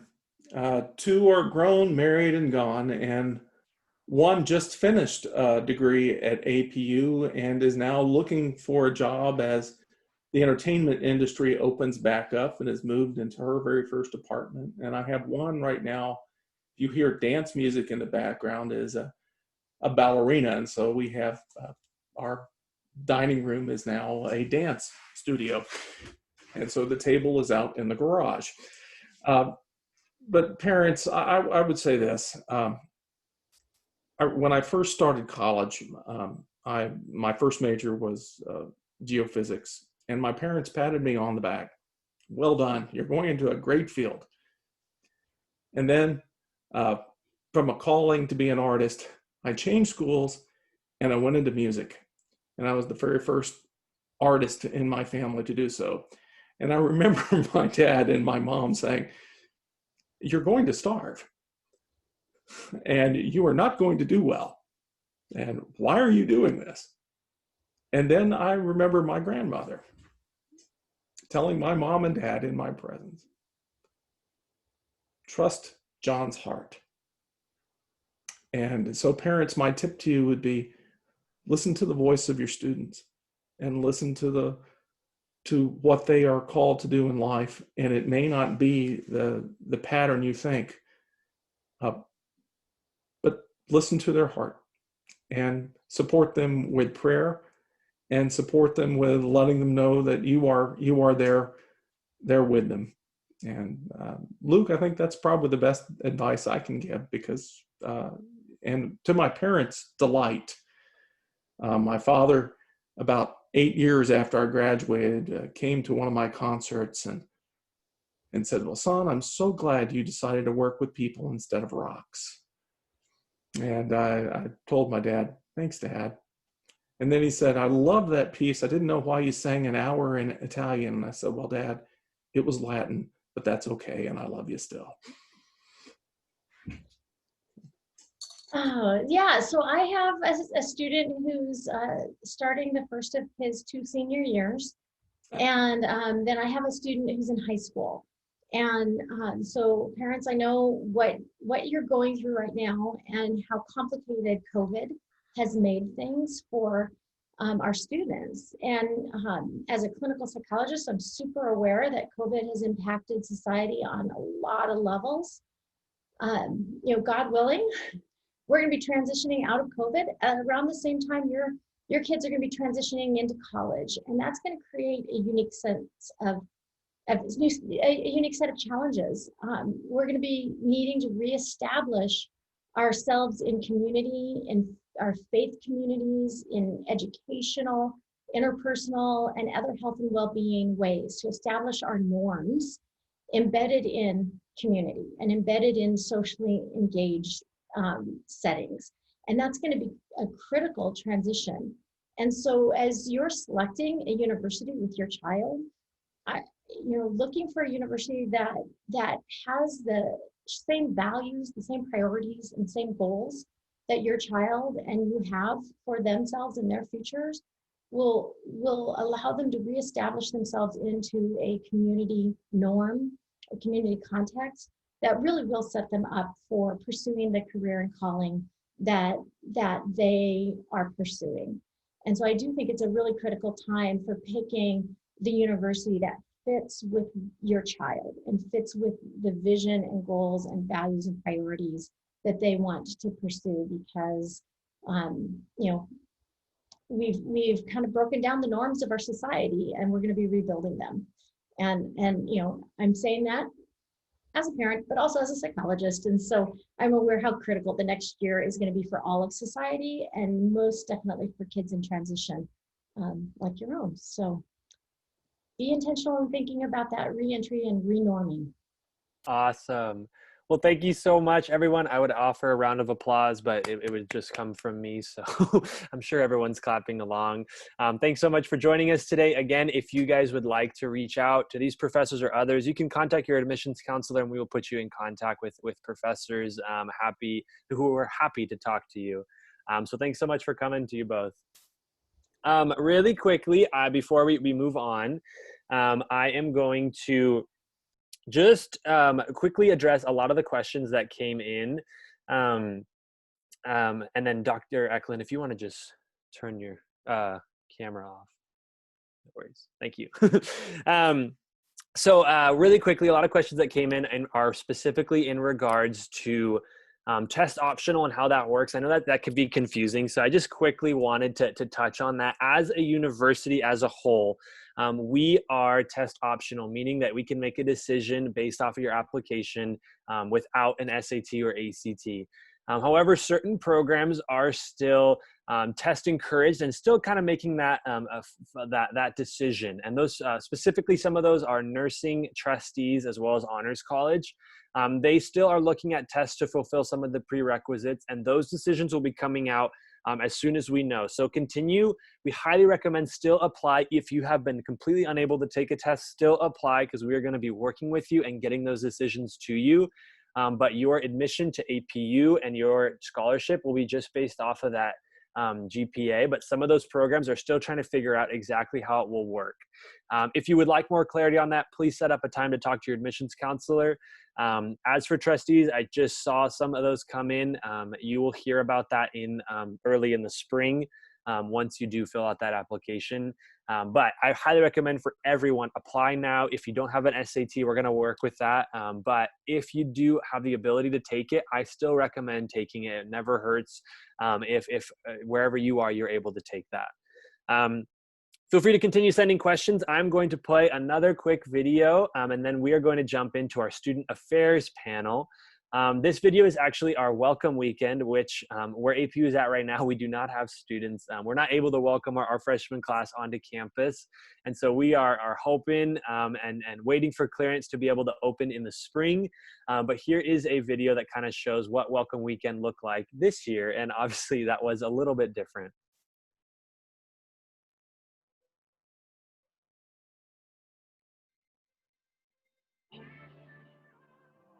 I think that at the heart of APU, when you come to this school, they really focus on being a difference maker that wants to go out into the world and just make a difference for Christ. You're joining a community that's really dedicated to making sure you're succeeding, both academically, but also spiritually, which I think is so important as you're entering college. We really try to create that family aspect, making people comfortable to just, be our friends, like lots of smiling and laughing. Even if you took away like the campus and the building, that the people here really just focus on service. Everyone's just so good about reaching out and making sure you feel loved and welcome and heard and seen. We laugh together, we cry together also. It's just a place where I feel like is really home. To have Christ-centered relationships that are really founded through the education that you'll get here is one of them. And APU has this big, enormous heart that says, I'm here for you. You are not alone in this. We will succeed and we will thrive and grow together as we pray together, as we worship together, as we learn together, and just rely on God and put Him first. Like APU, we are people, and we're all over the United States. We're all over the world. So wherever you are APU, we are APU, and we're just so excited to have you here. I will carry you. I will be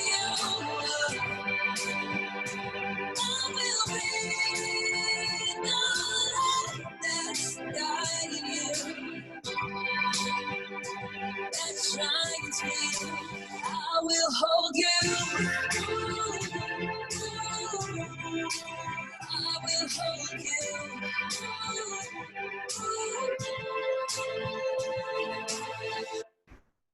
My deep hope for new students that even in this new format, you would still experience that in your own space, that God is still working, that this journey for you, marking the beginning of your APU journey, there is so much more to come. You are no longer a guest, you are at home. And so we are so excited that you are here. Welcome to APU. Welcome to APU. Welcome to APU. Welcome to APU. Welcome. I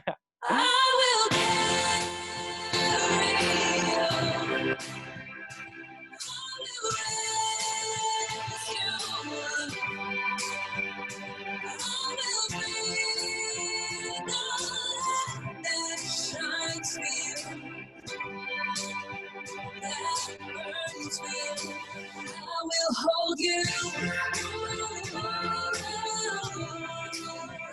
will hold you. I will hold you.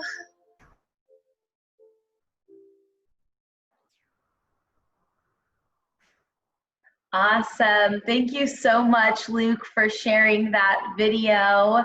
We are going to be moving on to the next segment, our last panel we have, which is going to be our Student Affairs panel featuring 2 current APU students. So if I could have those involved in the Student Affairs panel, go ahead and turn on your camera so everybody can see your lovely faces.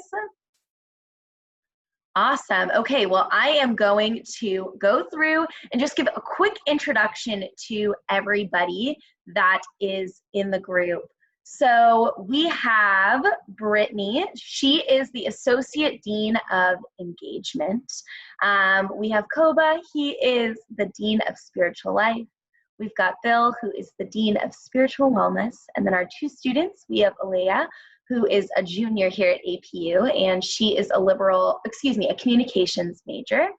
And then we have Grace, who is a senior, who's been referenced a couple times already, and she is an acting for the screen and the stage major. So I am going to be funneling some questions to our panelists here. My first question is going to go straight to those on our Student Affairs panel. And I just would love to hear from you. Maybe we can start with Bill, but what do you think is distinctive about our approach to community and student support here at APU?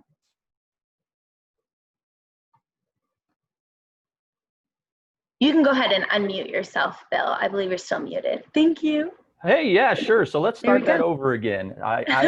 I won the backstage coin toss, so I was so excited to be the first person to talk, I forgot to turn on my microphone. So I would say this. I think that as you've just heard from our faculty, APU's got some amazing professors.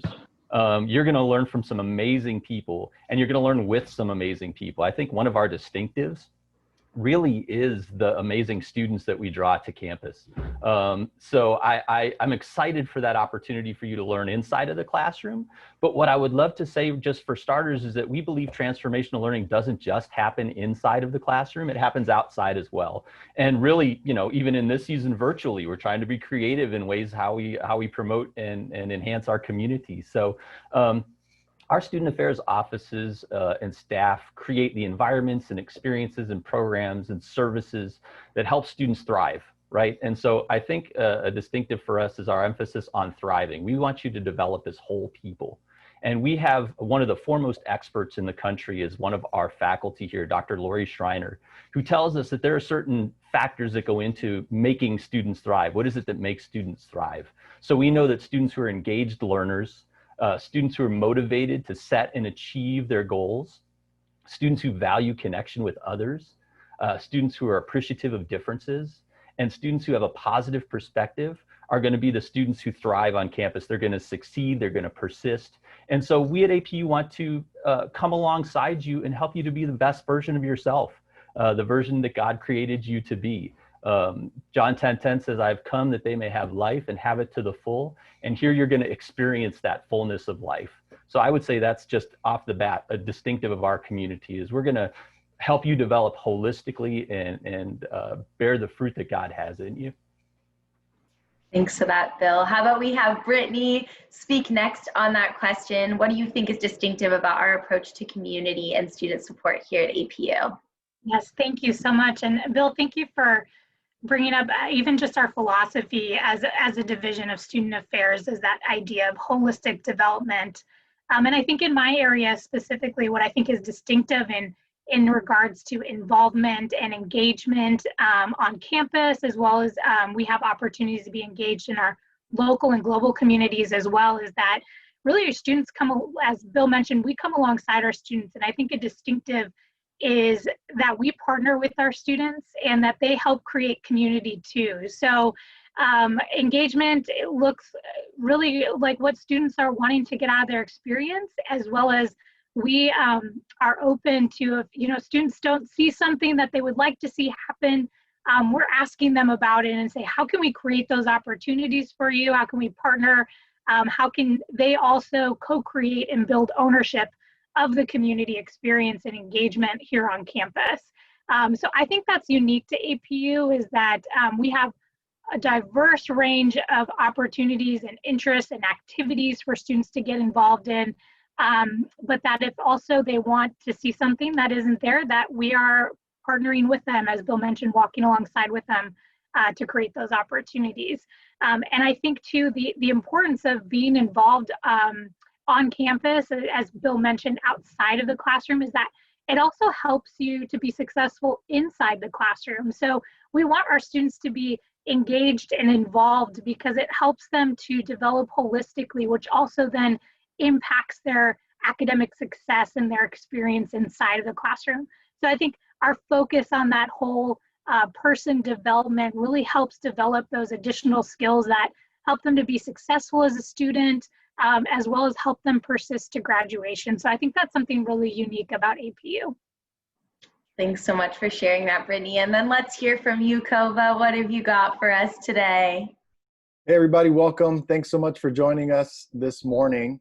I also graduated from APU, and so in that sense, loved my experience so much and couldn't be more excited to serve students in this way. And so as the Dean of Spiritual Life, my area is focused on providing opportunities and experiences for students to grow spiritually through their experience at APU. As Dr. Fiala has mentioned, we recognize that this is done in conjunction with the amazing work that takes place within the classroom, and really honestly embedded throughout the APU experience. And so as much as folks in my area help to put together chapels that students experience, typically about 3 times a week, we have a phenomenal chapel experience for students, but essentially the various spiritual formation offerings and programs really do come alongside things like faith integration in the classroom, as well as the natural embedded spiritual formation that happens in the context of community and in residence life areas through our commuter life programs. You name it, every program is asking the question, how do we operate as a Christ-centered institution? And so it doesn't need to necessarily only happen in chapel or in small groups, and we can dive a little bit more into some of those areas. It doesn't just happen in moments where students are experiencing ministry and service opportunities locally and globally. Those are great ways for students to grow spiritually, but also it happens in very common ways. And whether it be a student working in an office and their supervisor sees that as an opportunity to encourage them, ask them questions about their life and pray with them. And so wherever you go on campus, you can find the spiritual formation and encouragement taking place in the lives of our students. And my office specifically contributes to helping to facilitate those opportunities. So again, as I mentioned, the Office of Corporate Worship, developing our chapel experience, Center for Student Action, putting together opportunities for students to get engaged in local and global communities, as well as our Office of Campus Ministry, which is constantly providing opportunities for students to grow in small group formats and mentoring formats. And so, as I mentioned, I find it a great privilege and a lot of fun to partner and collaborate across campus as we continue to ask that question, what does it look like for a student to grow holistically through their experience at APU and ultimately to be given opportunities to ask a question: where is God? What's God up to? Who am I? How do I fit in that picture? And how do I continue to grow in a way that is consistent with God's plan for my life? And so that's really our dream, and really fortunate that we are in a context and in a community where that comes to life so vibrantly. Thanks so much for sharing that. You set me up perfectly for our question for our students, speaking about, as you were talking about all these different ways that students are able to get engaged and hoping that that is able to impact the student. So I'm going to start with Alea for this question, but what parts, maybe 2 or 3 parts of campus life, student affairs, or our campus resources do you use or value most? Hi everyone, I'm happy to be here and able to share with you all who are likely in the position I was in just 3 years ago.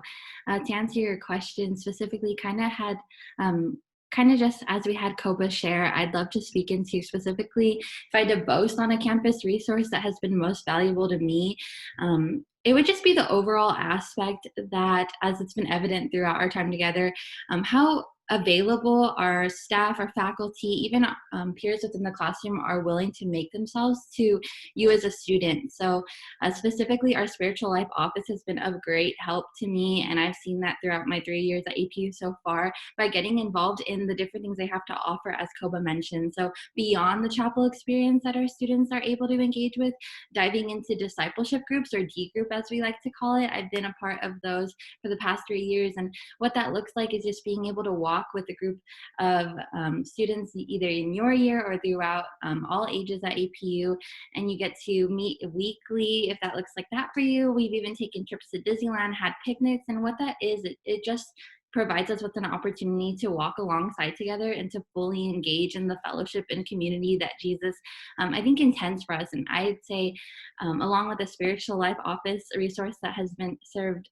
of great use to me, also engaging with all of the resources that APU offers regarding what does career and calling look like outside of APU. So we have a career center that I could also speak into greatly, and that is a center on campus that helps specifically with, even yesterday I just had a workshop on how to interview, not only how to present yourself well in an interview, but also how to interview someone who you need, how to do an informational interview with someone in a career that you are looking or you are desiring to go into. So again, you have the support you need, not only from the staff of these offices, but also just through the resources and through the peers you get to meet through these offices. So again, as Dr. Fiala said, you're never walking alone. You have someone walking alongside of you every step of the way. And that's not just a term that's, or lingo that's tossed around, but it is evident the moment you step onto campus. Thanks so much for sharing that. I actually have a different question for Grace. Needless to say, there's a lot of interest in Grace's major at APU being a part of the Acting for the Screen and Stage major, and having already completed 3 years now being a senior. So Grace, maybe you could just give us, that 30 to 45 second little tidbit about what is it like being a part of the theater program here at APU? Awesome. Thank you. Hi, everyone. Yeah, I'll give you my shortest blurb I can. It's amazing. It's also very informative. I feel like because we are working with people, faculty and staff who are currently working in the industry or have incredible credits, they have a perspective on the kind of curriculum they should be teaching and how involved we should be in the process, the collaboration process. And so in that, we get to work with directors that are from local theaters or from partnered theaters that are a little bit well known, or we have opportunities to, our senior year, my senior year right now, I get to do a showcase for industry professionals. And so that's an opportunity to get connected and network a little bit. So that's just been a few of the great things about the program. But yeah, there are a lot of opportunities to further your career while you're training, which is really great. And my professor right now, that's for my screen acting course, because we do a dual program of stage and screen. That was a little shout out. We're the first to do that. And then USC was like, oh, interesting. And then all these other schools were like, oh, wait, you're successful? Perfect. So we did set the standard really for like what a kind of dual program should look like. And at this point, I feel like I can confidently say that just with the first 2 weeks of classes, I feel already so much more prepared to go into the industry than I was even last summer. So that's just a little bit about being in the theater program. Thank you so much for sharing that, Grace. Such awesome insight, even for me learning more about our theater program here at APU. Well, my next question is going to go to Dr. Fiala. We've had some questions. So since in-person learning is back and forth right now, is there currently a plan to allow the 2021-2022 school year to be a blend of in-person and online classes, or will students be allowed to choose which option they want in regards to the global pandemic going on right now? Yeah.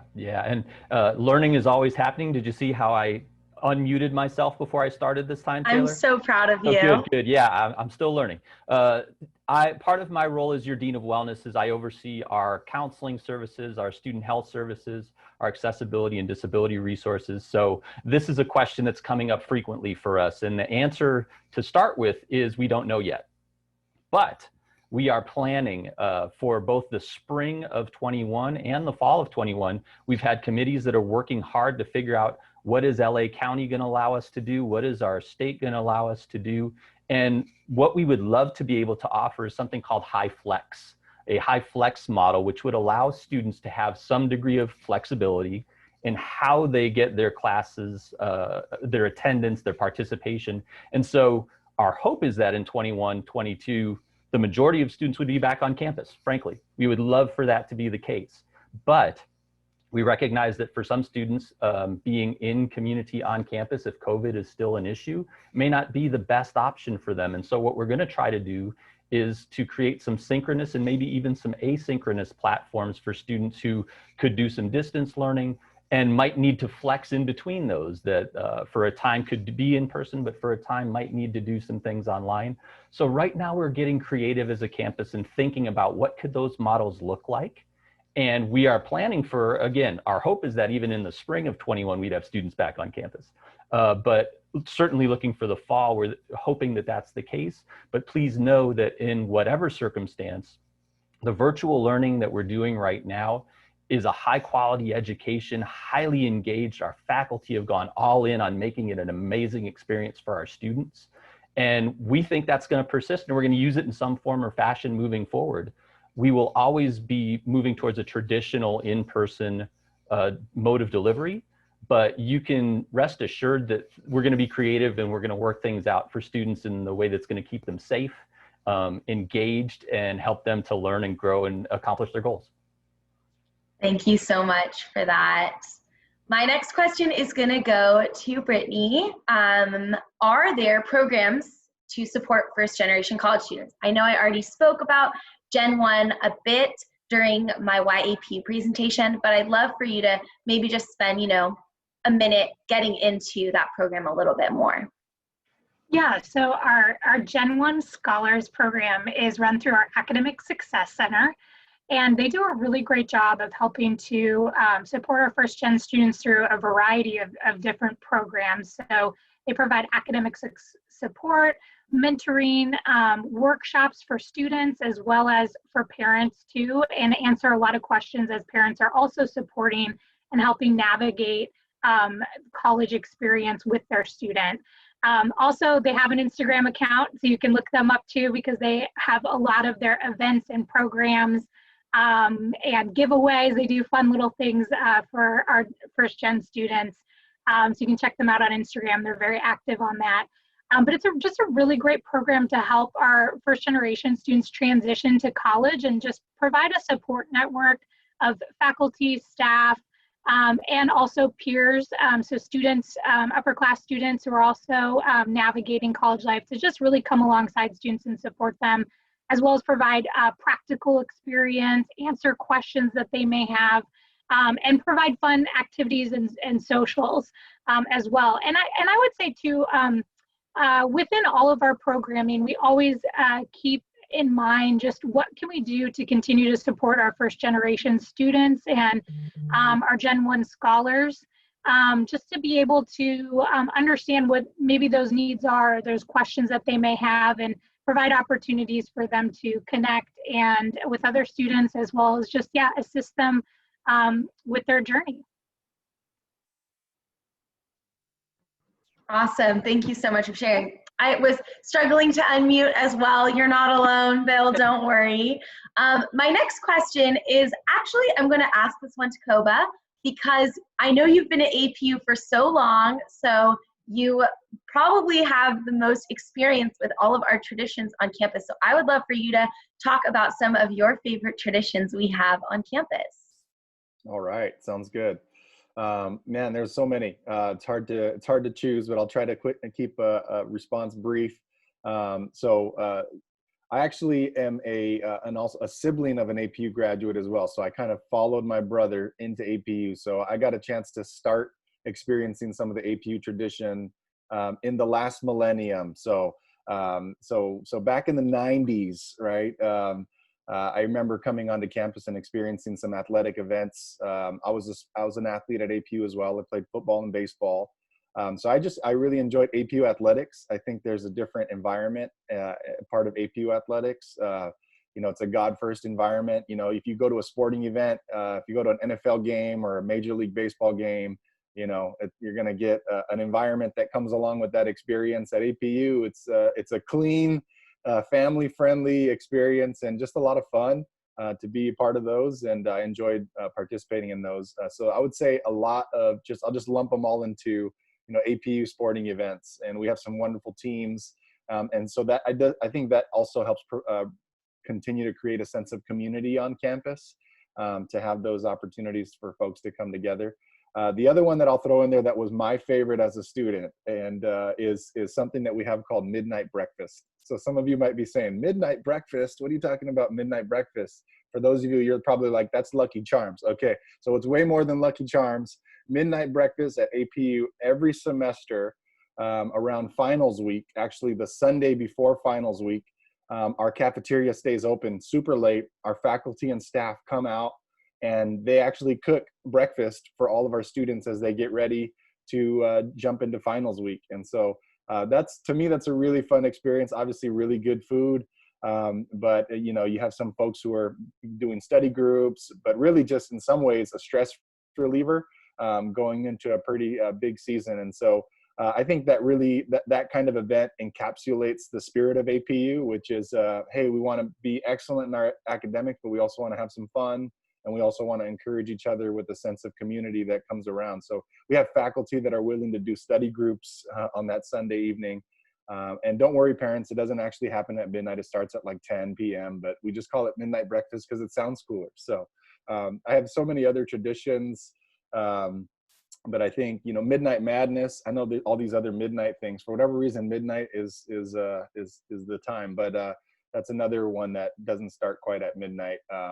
But it's our way of introducing our women and men's basketball teams every year. So we pack out the Felix Event Center and we get a chance to, see the roster, all of our student athletes in both male and female basketball teams run out. So I guess I just like those moments where we gather together as a community and enjoy that mutual identity that we have as part of the APU family. So thanks for that question. I have so many others, but I think that'll do for now. Thank you so much for sharing. I also think I disappeared for a second there, but I'm glad to be back. We have 1 minute left, so I'm going to turn to our students and ask, in 2 sentences, what piece of advice would you give to the incoming freshmen for 2021? I can go. I would say in my first sentence, trust your gut. And my second is, this is your choice. So you're going to get a lot of input. And I know at some point I was feeling like I had to make a choice for my parents and for my friends and for my sister who lives nearby, and, things like that. And really it's your investment. It's your future. It's your choice. And believe it or not, what's best for you. So just know that everything we're saying is so I hope you take it all to heart and you internalize it, but also understand that we are also here to support you if you choose a different path too. And there's nothing we are nothing without you. So thank you for showing up. And second of all, thank you for giving us your time and the opportunity to share with you, because that's awesome. And yes, trust yourself. You have enough. You are enough. And you've got this. I'll add to that definitely, along with everything Grace said. My first sentence would just be approach everything prayerfully, and that means everything from your decision coming to APU, from the classes you take, the professors you meet, the friends you surround yourselves with, everything prayerfully. And second, I'd say be honest and transparent with yourself and your colleagues and your professors at your meeting. It's okay it's okay that you don't know exactly what you want to do. Again, I came in liberal studies and I changed my major just last year. And that was through being honest and transparent with my professors, just over a cup of coffee. So be willing, be open, be transparent, and just enter in that posture of prayer, and you'll be just fine. Thank you so much. Thank you for joining us, from our student affairs to our students. I have been so blessed by hearing all of your answers and all of your insights. So feel free to turn off your camera. You can give a wave if you want. And I'm going to invite Luke Irving back up to finish this out. Thank you so much. Awesome. Thanks a lot, Taylor. Thanks to everyone who was able to join us today. Super helpful. Obviously, again, we wish you could be on campus, but this is the next best thing. Super excited for you guys jumping into this journey. And as an encouragement from an admissions counselor, and with all the information that you have, know that here at APU, we are praying for you and we're excited for wherever God's going to take you. And we'd love to help you get into APU, and we'd also want to just make sure that you feel totally supported. So please feel free to reach out to us with anything. Really quickly, you will see in the chat, we're going to drop right now a link to our virtual tour. If you would like to jump on that virtual tour, click that now, open that in another tab, because when we close this meeting, the chat disappears. So if you're interested in the virtual tour, click that link now. If you don't want to do it right now, if you go to our website, apu.edu, at the top there's a little button that says visit. You're going to click that button and you'll see the option for online events, and you can find the tour there. So if you're unable, obviously right now we're unable to do live tours, so please click on that virtual tour link.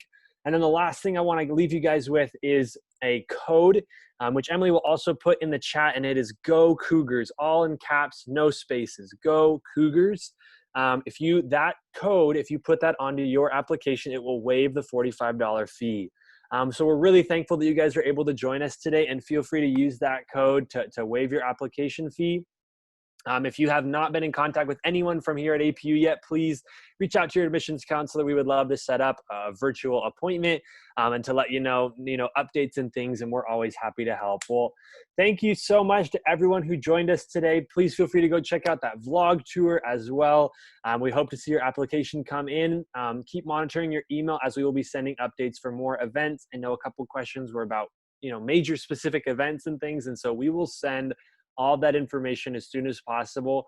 We are so thankful to everyone who was able to join us today. And again, please reach out to us with other future questions. All right, we're praying for you, and have an awesome day.